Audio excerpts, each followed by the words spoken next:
오늘은 단재강세 4483년, 배달 4359년, 양력 1월 25일, 음력 서달 초일에 이 시간은 1월 넷째 주 일요일 경일경배 시간입니다. 이번 주에 한배금께서 주신 말씀은 온전함은 오직 한배금께 있다. 한배금을 모셔라 라는 말씀입니다. 우리 삶의 정답은 한배금을 모시는 것입니다.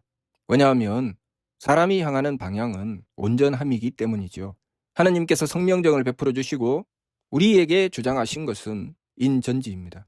사람이 그 온전함을 추구해 나가는 것. 그런데 그 온전함은 하느님이신 한배금께 있습니다. 다시 말하면 사람에게 주장하시는 것은 하느님이신 한배금을 모셔라 라는 것을 주장하시는 것입니다. 그렇기 때문에 우리가 한배금을 모시면 우리 삶에 온전함이 있는 것입니다. 왜 우리가 우리의 삶 속에 부족함을 만나게 되는가? 그것은 온전함을 추구하라고 만나는 것입니다. 부족함을 만날 때마다 우리가 그 부족함의 문제를 해결하려고 하는 것이 아니라 한배금을 모시려고 해야 된다는 것이죠. 왜냐하면 나에게는 온전함이 없기 때문입니다. 내가 주관하고 주장하는 것에는 온전함이 없습니다. 오직 한배금께 그 온전함이 있기 때문에 내 삶의 문제를 해결하여 그 온전함을 얻고자 한다면 반드시 한배금을 모셔야 합니다. 우리가 한배금을 모시고 나가는 길에는 어려움이 있습니다. 무엇이 어려운가?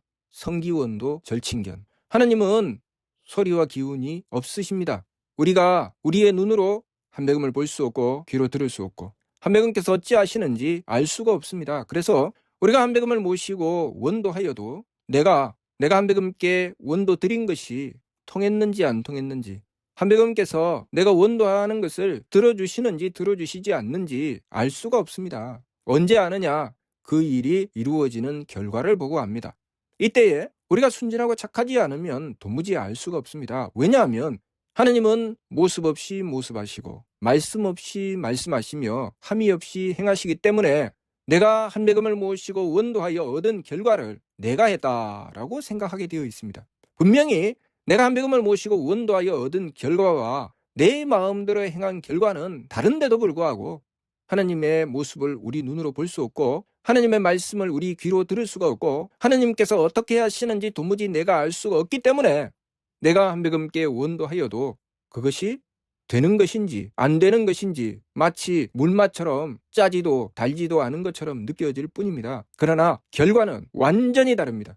내가 한배금을 모시고 한배금께 원도하여 행한 일의 결과는 정말 신기하게도 못하던 내가 할 수 있게 되고 모르던 내가 알 수 있게 됩니다. 한배금께서 그렇게 그 온전함을 이루어 주시지요. 그러나 우리의 어리석음은 그것을 모른다는 것입니다. 몸에 병이 든 환자가 한배금께 원도합니다. 그러면 무엇인가 낫는 것처럼 느껴져야, 그래야 한배금께서 나의 병을 고쳐주셨구나 라고 생각을 하는데 그것조차 느껴지지 않습니다. 너무나도 온전하여 원래 내가 병이 없었던 것처럼 느껴집니다. 그래서 이렇게 생각합니다. 내가 원래 병이 없었는데 내가 착각했나 보다. 내가 원래 잘하는데 착각했나 보다. 왜 그럴까요? 악해서 그렇습니다. 그래서 착해야 되는 것입니다. 악해서 그 욕심 때문에 도무지 사리분별을 할 수가 없는 것이죠.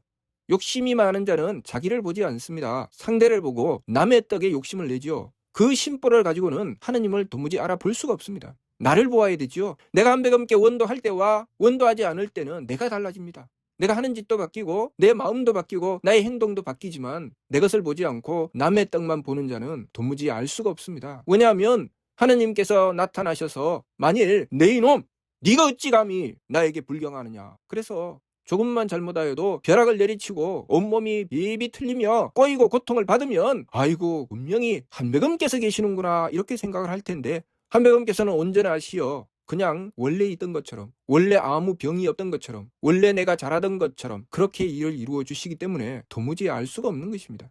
그렇기 때문에 오직 착한 자만이 하느님이신 한배금을 깨닫습니다. 그래서 한배금을 알지 못한다면 우리가 무엇을 알아야 되느냐? 내가 악하구나. 그것을 알아야 됩니다. 내가 한배금께 원도했는데 자꾸 의심이 생긴다. 믿음이 세워지지 않는다. 내가 이렇게 원도한 것이 이루어지기는 해? 내가 원도한다고 통해? 내가 원도 하나 안 하나 똑같은데 뭐가 바뀌는 거지? 이런 생각이 든다면 내가 악하구나. 그것을 알아야 됩니다. 내가 스스로를 돌아보지 않는구나. 나를 살피지 않는구나. 내가 양심이 없구나. 분명히 내가 못해서 원도하고 잘하게 되었는데 왜 그 한배금의 은덕을 모를까? 양심이 없는 것이죠. 내가 분명히 아파서 원도하고 병이 나았는데 원래 내가 병이 없었다라고 생각하는 것은 양심이 없는 것입니다. 내가 가난하였다가 한백음께 원도하고 풍요함을 얻었는데 원래 내가 풍요했어라고 생각하는 것은 양심이 없는 것입니다. 악한 것이죠. 욕심의 먹장구름이 하늘의 광명을 가리는 것입니다. 그러니 이것이 어려운 것이죠. 하나님의 광명을 받는 것이 어려운 것이 아니라 내 먹장구름을 걷어내는 것이 어려운 것입니다. 내 욕심이 어려운 것이죠. 그러니 세법으로 힘써 행해서 욕심 물결을 가라앉혀야 됩니다. 정답은 온전함은 한백음께 있다는 것이고 우리가 온전하게 살려면 한백음을 모셔야 한다는 것입니다. 이것은 우리 인생의 정답이죠. 그러나 정답을 가르쳐 주어도 도무지 그대로 행할 수가 없습니다. 왜 그럴까요? 내가 악해서 그렇습니다. 내가 양심이 없고 내가 악해서 무엇이든지 제 것이라고 주장하며 좋은 것은 내 것이고 나쁜 것은 너의 것이다. 좋은 것은 내가 잘해서 한 것이고 나쁜 것은 하느님 탓이고 좋은 것은 내가 잘해서 한 것이고 나쁜 것은 조상 탓이다 라고 생각하는 이 양심 없는 내가 하느님의 광명을 가리는 것입니다. 그러니 우리가 제일 먼저 내 꼬라지부터 똑바로 보아야 됩니다. 내 꼬라지가 양심 없는 존재인데 내 꼬라지가 악한 존재인데 어찌 온전함을 바라겠습니까?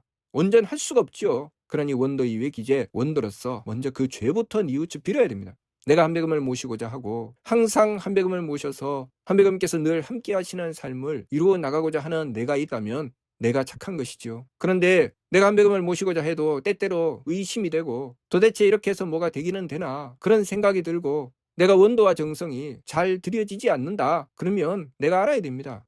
자기 자신을 잘 좀 들여다보아야 되죠. 아, 내가 양심이 없구나. 내가 악하구나. 내가 사리 분별을 못하고 있구나.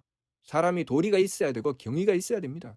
자기 자신을 들여다보며 따져볼 줄 알아야 되죠. 남만 보고 너는 옳아, 너는 글러, 너는 착해, 너는 악해 그렇게 할 일이 아니라 자기를 보아야 됩니다. 내가 옳은지 그른지 내가 착한지 악한지 내 꼴을 좀 보아야 되죠. 항상 남만 보지요. 남이 잘났든 못났든 무슨 상관이 있습니까? 내가 중요한 것이지. 내가 얼마나 온전하게 사느냐, 내가 얼마나 치우치게 사느냐, 그것이 중요한 것이지. 내 발등에 불이 떨어져 있는데 남의 꼴만 보고 앉아 있습니다. 미련한 것이죠.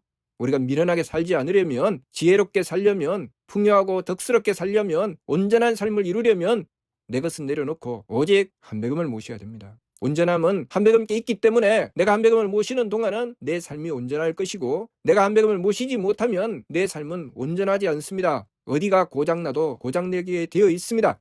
그것을 알지 못하는 것이 우리의 어리석음이고 그것을 아는 것이 지혜로움이기 때문에 발근이는 그것을 알죠. 그래서 발근이는 만사를 내려놓고 먼저 한백음을 모시고자 하는 것이고 중생은 온전함을 제 마음대로 추구하여 열심히 달립니다. 내가 먼저 온전하여야 그 다음에 내가 한백음을 모실게요.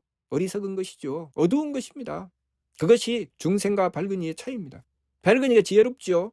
내가 한백음을 제대로 모시기만 하면 내 삶이 온전해지는데 무엇 때문에 온전하지도 않은 자신을 믿고 제 마음대로 그렇게 열심히 달립니까? 그렇게 열심히 달려서 결국은 고통에 떨어져 버리고 마는 것을 왜 그렇게 열심히 달립니까? 제 마음대로 열심히 달리면 열심히 고통에 떨어집니다. 우리가 어디에 정성 들여야 됩니까? 한백음을 모시는 데 정성 들여야 됩니다. 그래야 온전해지죠. 언제 어디서나 한백음을 모시는 것이 그 첫 번째요. 한백음을 모시고 나면 그 나머지는 한백음께서 주관하십니다. 한백음의 주관하심을 받아야 되지요. 한백음의 치화를 받아야 됩니다. 우리는 한백음의 치화를 받는 그 순간까지 지극한 정성을 다하는 것. 그것이 우리가 해야 될 일이지요. 그래서 하느님을 삼신이라고 하신 것입니다. 먼저는 우리가 하느님께 받았지요. 조화조 하느님께서 베풀어 주셔서 받았습니다. 그리고 우리에게 가르쳐 주셨죠. 교화조 하느님께서 가르쳐 주셔서 우리가 무엇을 해야 되는지 가르쳐 주셨습니다. 치화를 받을 때까지 하느님을 모시고 공경해야 된다. 그것이 교화의 말씀이지요.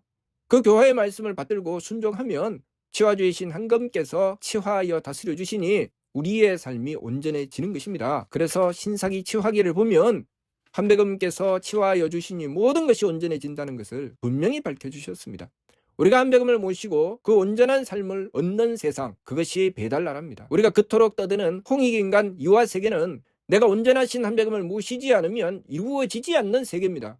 그러니 우리가 온전하신 한백음을 모시기 위해서 지극한 정성을 다해야 하겠습니다.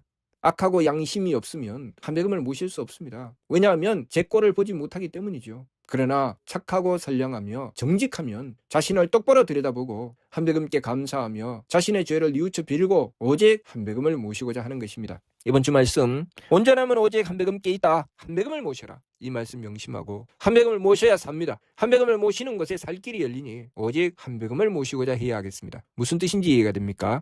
마치도록 하겠습니다.